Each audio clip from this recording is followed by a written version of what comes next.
What's up, sports fans? It's your man D back. Speak Your Mind Sports Talk. Check it out. I want to talk about Carmelo Anthony again. That's right, Carmelo Anthony. For the love of sports, let's talk about it.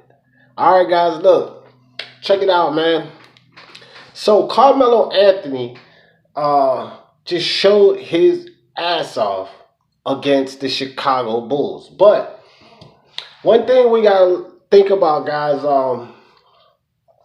it's two ways to look at this. A lot of fans in today's game are definitely interested in scoring the ball. Now, the NBA has coddled these players, in my opinion, because I'm from the old school of basketball. You know, where it was rough and tough. You get hammered in the lane, and hand was a part of the ball. They allow hand checks and so forth, and it was just a tougher era as we go back in the day concerning basketball. When you move ahead, things are different.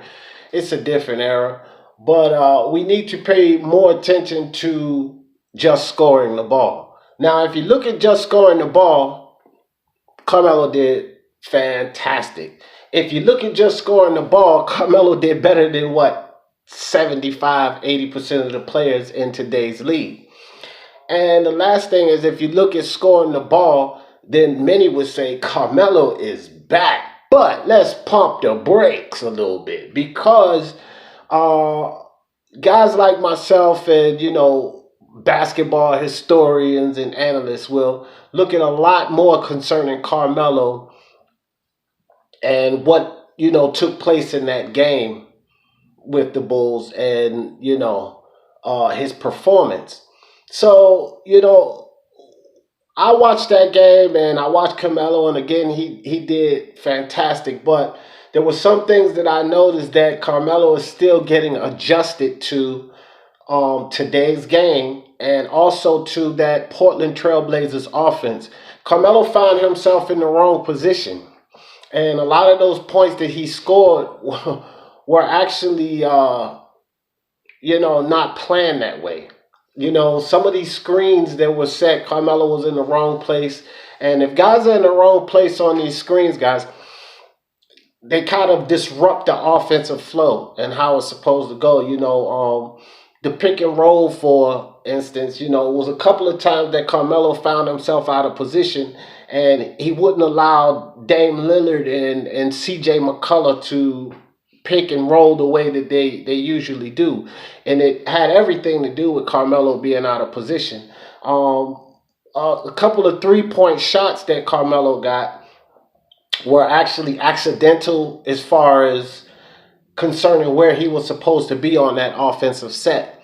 So it appears that he's still adjusting to the way that Portland Trailblazers offense work. And guys, we have to understand here that this is a learning curve, a learning process for Carmelo, because he has to get adjusted to the way that those offensive plays and that offensive set runs for Portland Trailblazer. We all know that when Dame Lillard and CJ McCullough is on that court, the ball, revolves around those two guys. Okay, and Carmelo's fantastic. Don't get me wrong, but you got to know your role and stay in your lane, basically. And Carmelo found himself outside of his lane. A couple of times he shot contested threes, which, if he was in the right position, these threes would have been wide open. Now, shout out to Carmelo Anthony, because he was able to drain a lot of three-pointers and shots, and he was able to actually drive the lane, even still finding himself out of position. And this just goes back to the creator of, as far as offense, and the player that Carmelo is. I said last season that he was not done. He just wasn't put in the right position with these other teams. And one thing that held Carmelo Anthony back was his lack of defense. But it appears to me that he's stepping up. And, he showed a lot of his off-season workouts and what he was trying to do to get back into the league. And, he's done a great job at that. And so, guys, I just wanted to put this out real quick on Carmelo Anthony. So hit that subscribe button for me, and hit that bell icon so you know when I drop these videos. And hit that like on your way in or out. For the love of sports, let's talk about it.